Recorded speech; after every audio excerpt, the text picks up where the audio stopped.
So once again, Casanova, Edwin Allen, Jarrett, St. Elizabeth Technical, Walker, St. Jago, Colstock, Green Island, Carr, Edwin Allen, Thomas, Veer Technical, Mullins, Hydell, Fletcher, Hydell. They're sent on their way now. The finals of the 400-meter hurdles for girls. The Hydell girls on the outside, Mullins and Fletcher. They get some good starts. Kellyann Carr from Edwin Allen on the inside, trying to get 9 big points for her school. But look out for Anastasia Fletcher on the outside. So too Mullins, third in this event in 2024.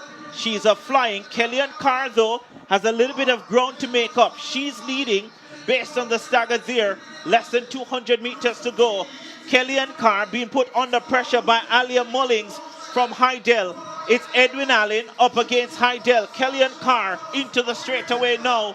Only 2 barriers to clear. Kellyann Carr in between a barrier and the finish line. Nastasia Fletcher on the outside is coming back. It's too far for Kellyann Carr, who comes across the line 57.42. She would have gone 57.27 already this season. 57.41 for Kellyann Carr from Edwin Allen.